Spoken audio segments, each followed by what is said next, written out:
In Dodge City and in the territory on West, there's just one way to handle the killers and the spoilers, and that's with the U.S. Marshal and the smell of Gunsmoke.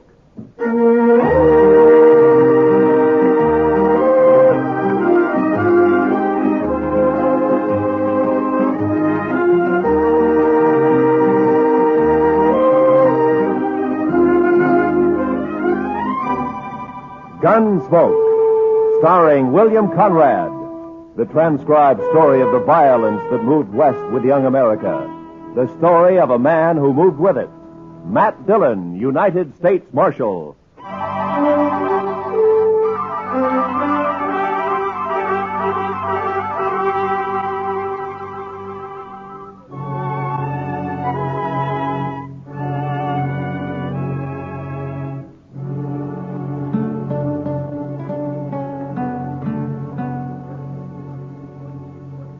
You know, Mr. Dillon, on evenings like this, I feel kindly towards everybody. Is that so, Chester? Yes, sir. It's a peaceful. There's no cowboys hoorahing up and down Front Street, no shooting, no fights, almost no nothing. Well, that doesn't upset you, does it? Oh, my, no, Mr. Dillon. I like it this way. Puts me some in mind of Texas. Texas? Well, now, Mr. Dillon, I don't mean there isn't some dust raising done down there from time to time. Why, sometimes Waco don't cool off from sunset to sunup. Is that so? Yes. Well, I'm going to walk down to the Texas Trail, Chester, and have a beer with Kitty. Well, sir, I'll just sit here and think some. All right. But I'll come get you if anything happens. Yeah, you do that, Chester.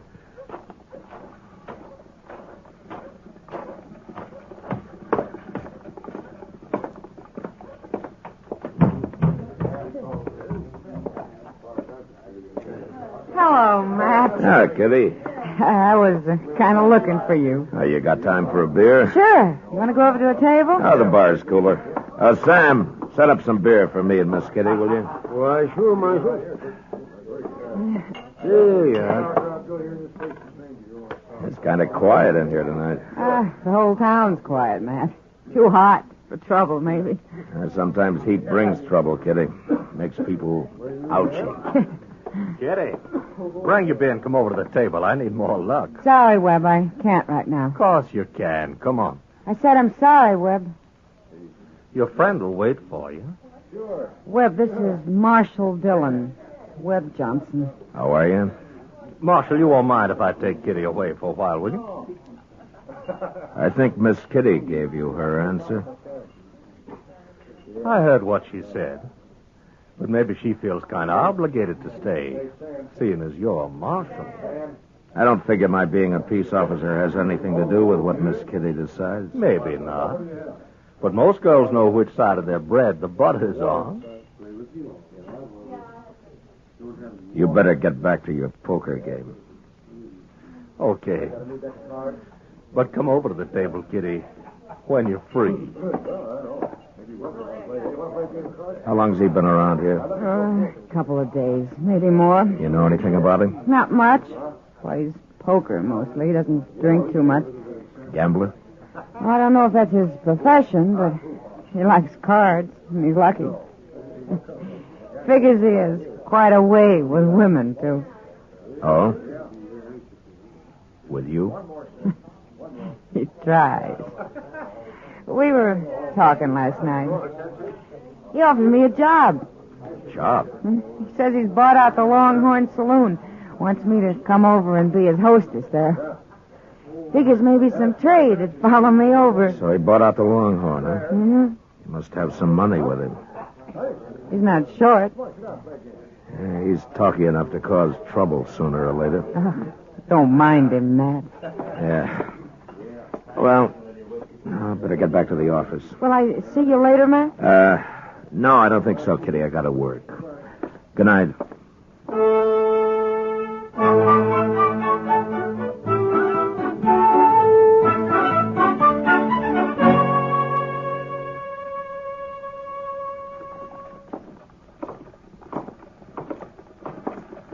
You sure you don't want to eat, Chester? No, sir, thank you kindly, Mr. Dillon, but I already ate. Oh. I think I'll just walk on down to depot, maybe. The depot? Yes, sir. Chester, what in the world do you do down there? Oh, Mr. Hightower and me just sort of sit around and socialize. Then besides, there's a train due in. Sometimes there's all sorts of things. All right, Chester. I'll see you later. Yes, sir.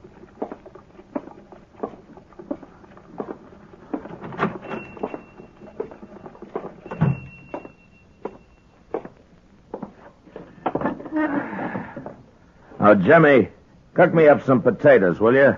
3 or 4 eggs and some of that side meat. Yes, sir, Marshal. It's the marshal, ain't it?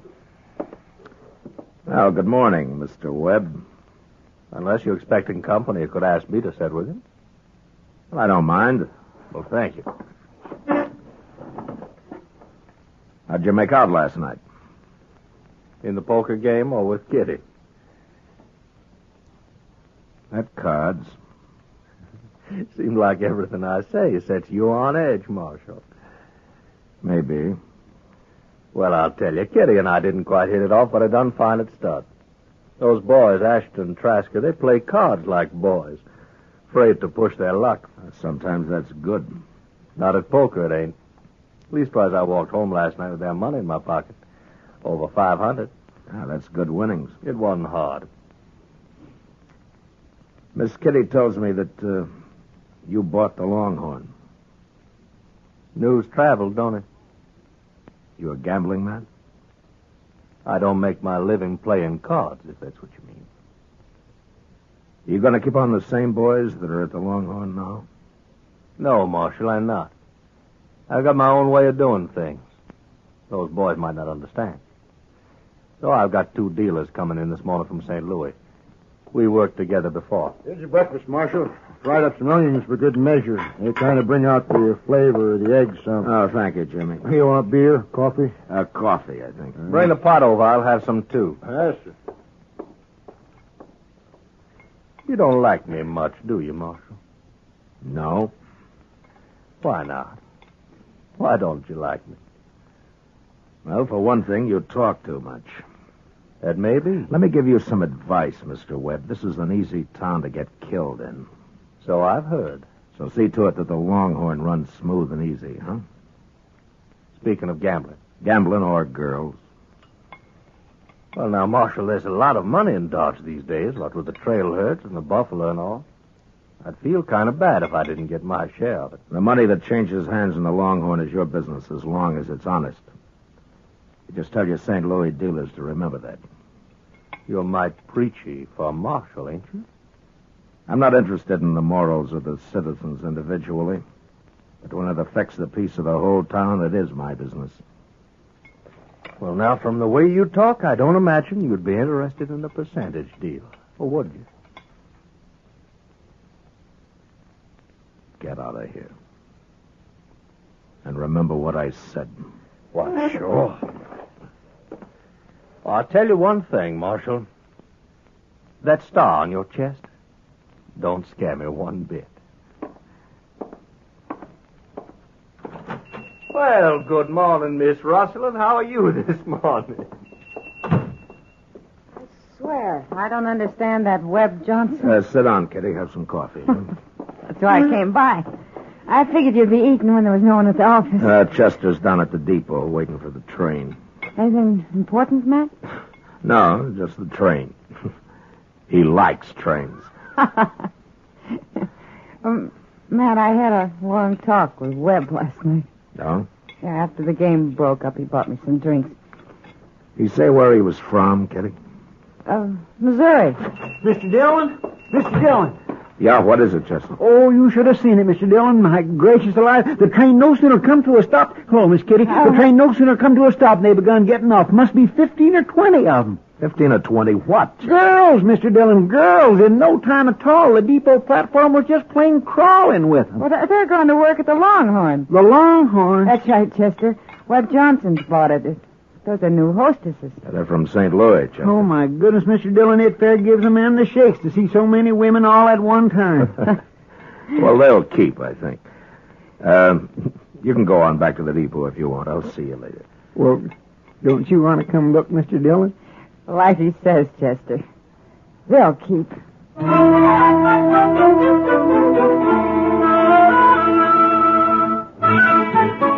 And it was just 2 nights later that the Longhorn opened, with drinks on the house, first come, first served. It was about the biggest night Dodge had seen since the Opera House was built. Webb Johnson stood with his back to a bar that was loaded with hard-boiled eggs, fried onions, dried beef, pickles, while 6 bartenders tried to keep the thirst of Dodge in check. Chester and I sat back where I could watch the dice table and the new dealers. But it wasn't a night for trouble. Well, Marshal Dillon. See you come to pay us a visit on opening night. Hello, Webb. Not drinking, Marshal. It's on the house, you know. Not tonight, thank you. Too bad. I've always made it a practice never to turn down anything free. Well, how about your friend here? Well, yes, sir. I could use a little whiskey with some sugar in it. I'll send one over to you. Oh, Marshal. Just by the way, you won't have to worry too much about my cheating the good citizens of Dodge out of their money. From what I've seen of them, it won't be too hard to take. I'll get one of the boys to bring you back that tray. Thank you, Mr. Johnson. Mr. Dillon, I know you don't like him, but in some ways he's not too bad, is he? Chester, don't ever judge a man by the drinks that he buys you. I'll see you in the morning.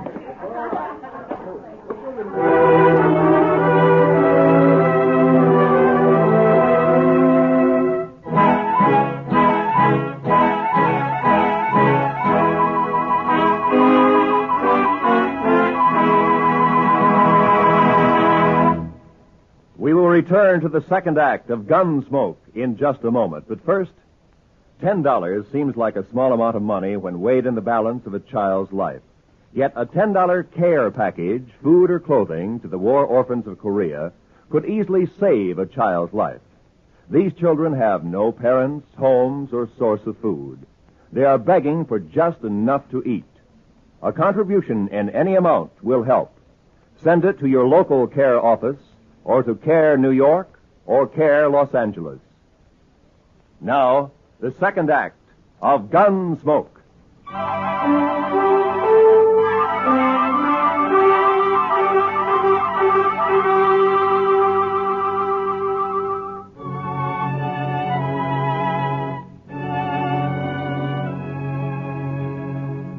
More than 2 weeks passed in Dodge, and there wasn't any trouble to amount to anything. A couple of buffalo skinners got knifed in a fight the other side of the river, and that was all. I saw Webb Johnson a couple of times walking along Front Street, each time with one of his new entertainers, but I avoided going into the Longhorn unless I had to. I didn't want any part of him or his saloon.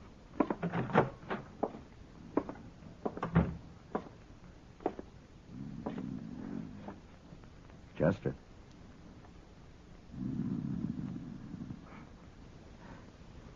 Chester.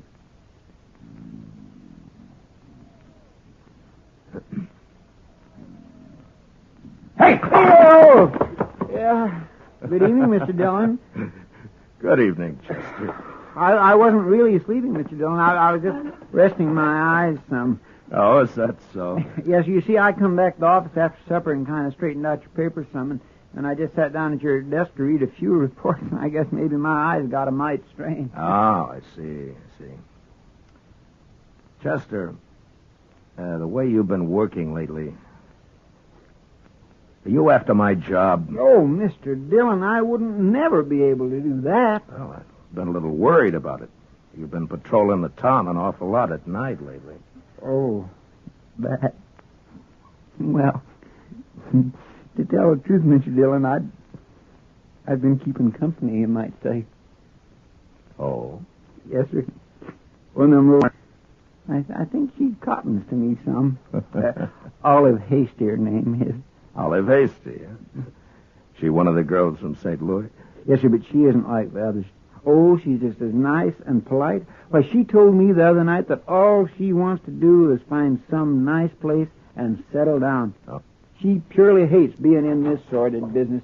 She's one of the finest... Marshal Gillen? Ah, yes, that's right. My name's Cook. Sir Cook. Mr. Cook? I was thinking maybe you could help me. Well, perhaps I can. I'm looking for a man. I heard he took a train for Dodge about 2 weeks back. Oh? Well, what's his name? He called himself Sam Williams last time I saw him. Don't know what name he uses now. Oh, there are 2 or 3 Williamses in Dodge, Mr. Cook. Oh? What did this man you're looking for have to mark him out? Oh, nothing special. He's a young man, Marshal, maybe 35, 6. Big, too, with dark hair and black eyes. Well, that wouldn't fit any of the Williams men I know. His name wouldn't have to be Williams. Yeah. Just why are you looking for this man? I'm going to kill him.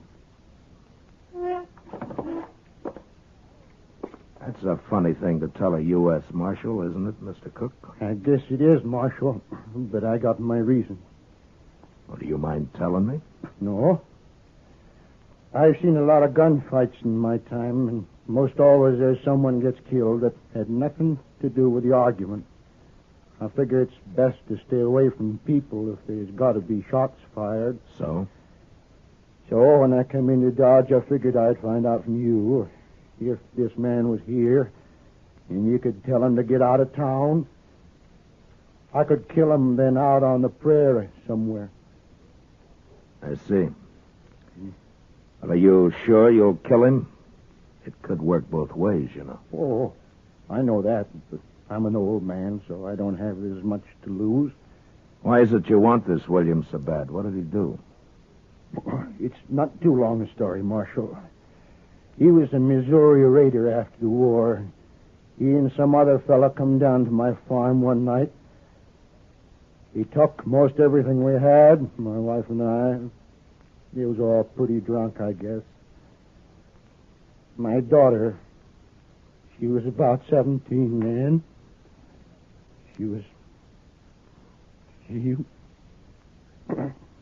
Well, it's not a new story, Marshal. No. Yeah. I didn't have too much reason for staying on there in Missouri, and I've been following this man ever since. Not too fast sometimes, because it takes money to eat and travel. But I've been following. You think he came to Dodge? That's right, Marshal. I see. Are you staying here, Mr. Cook? I got me a room for tonight at the Dodge house. Maybe I'll be there for a day or so while I look around. Yeah. Well, I'll remember what you've told me, Mr. Cook. Well, thank you, Marshal. I sure hope I don't make you any trouble over this. Mr. Dillon? Yeah, I know, Chester. I think it's Webb Johnson, too. Well, what are you going to do? I'll try to get Webb to leave town for a few days until I can get Cook there headed out somewhere else on a false trail. But if that Webb Johnson really did that, shouldn't he go to jail or at least go to trial? We don't know what happened at the Cook farm other than what he just told us. My guess is he won't ever tell us any more. He figures it's his business to take care of in his own way. What are you going to do? Well, I'm going to go down to the Longhorn. Have a talk with Webb.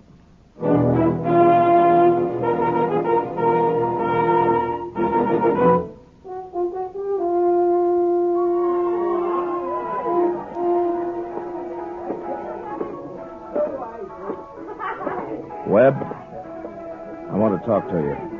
Well, sure, Marshal. What's on your mind?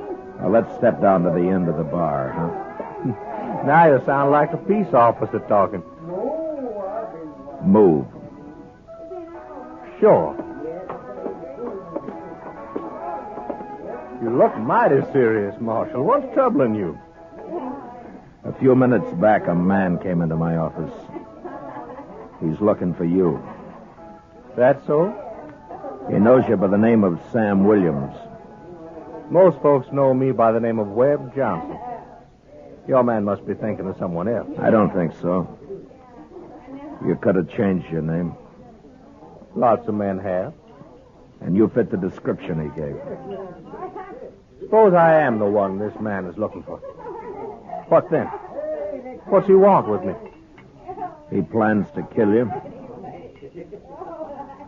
I see. What are you going to do with him? Nothing. He doesn't even know you're in town. He came to ask me if you were. He's got a strange way of doing things. Well, he may have his reasons. Now, why are you telling me this, Marshal? Because you'd probably be just as happy if I got shot in the back.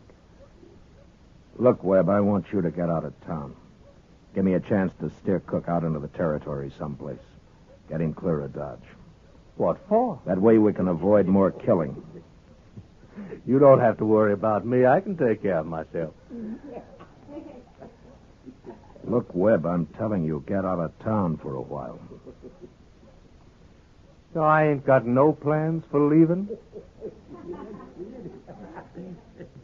Sam Williams.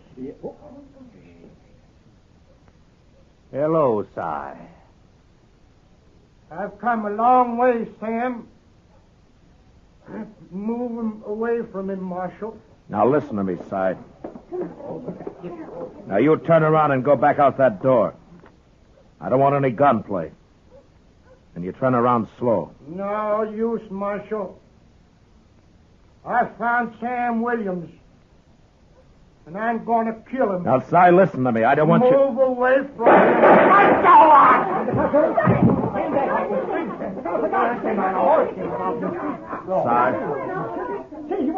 Si. He's dead, isn't he? Yeah, he's dead. Well, he was bound to get himself hurt sooner or later. He was crazy as a hooty owl. Who did this, Webb? Well, why do you ask me that, Marshal? Because Cook told me why he held a grudge against you. Why he was looking for you. You mean that story about the farm and his daughter-in-law? Well, now, what about it, Marshal? You couldn't prove nothing now, even if it was true.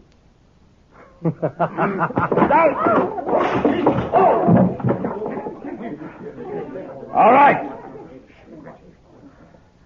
All right, a couple of you men drag this outside and dump it in the street. And you three, you'll carry Cook up to Doc's place.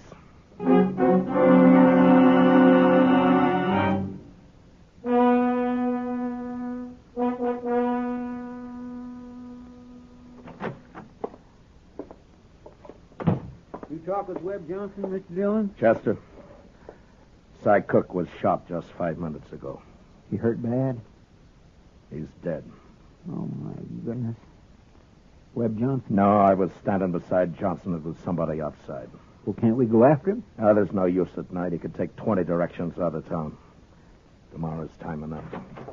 Marshal Dillon. Why, Miss Olive, what in the world... Come here. You'll come after me. I've got to talk to you. Well, what is it, miss? I climbed out a back window and came right over. I know who Webb paid to kill that man. What's that? I was in Webb's room with him when he got the kid drunk and paid him the money. What kid? They called him Slim, that's all I know. It was maybe 16. I thought it was just a joke. I didn't know Webb really was going to have a man killed. When was this? Early this evening. One of the dealers came and told Webb he'd seen Cook in town. That's when it started. You remember what Webb said to the kid? Yes. Is it worth a horse and $100 to you to shoot a man? The kid was drunk and he laughed and said, what color was the horse? You'd swear to this in a court. Marshal, I'm scared. If I thought about it, I wouldn't have come. Maybe Webb will have someone shoot me. All right, take it easy now, miss. Now, look, you'll be safe here. You're not going to leave me here. Chester, get me that shotgun. Yes, sir. And take one for yourself. Am I going with you? Yeah, come on. Oh, Marshal Gunsmoke. You stay here now.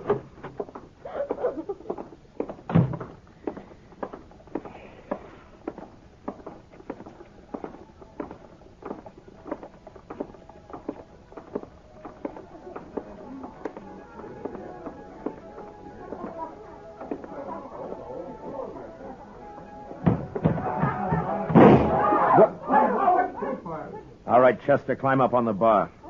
And shoot the first man that makes a move. Yes, sir. You two men, you're dealers. Get over against the wall. Now go on, belly up. I'll cut you in half. You make a move. All right, now, where's Johnson? I said, where's Johnson? Where is he?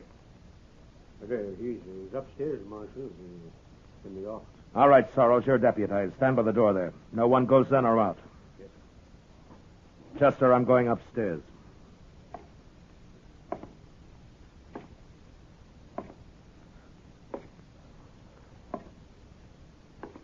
I've been expecting you, Marshal. Be no need to come upstairs. I'll meet you halfway.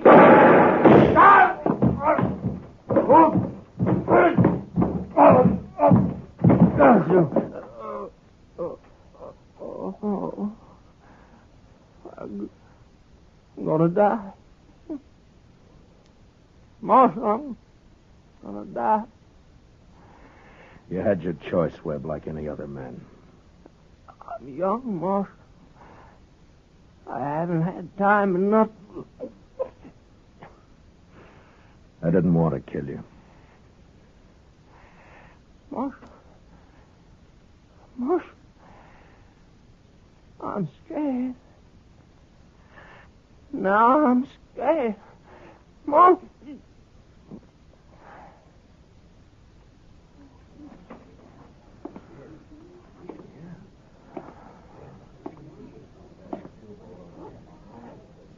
All right.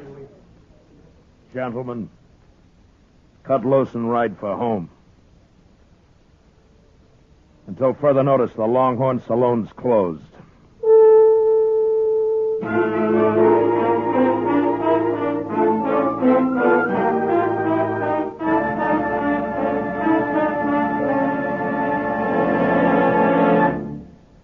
Gunsmoke, transcribed under the direction of Norman MacDonald, stars William Conrad as Matt Dillon, U.S. Marshal. The special music was composed and conducted by Rex Corey.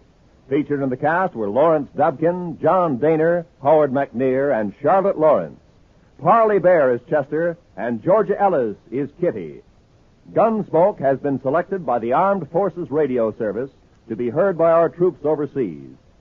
Join us again next week as Matt Dillon, U.S. Marshal, fights to bring law and order out of the wild violence of the West in Gunsmoke.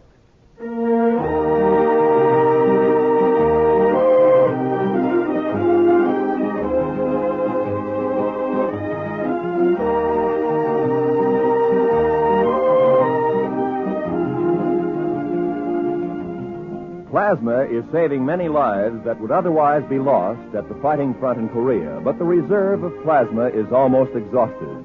To make sure that an adequate supply is on hand at all times, the Defense Department is asking all of us to contribute blood to the armed forces. You can do so by making an appointment for this life-saving contribution at your local Red Cross or Blood Donor Center. This is Roy Rowan speaking. This is the CBS Radio Network.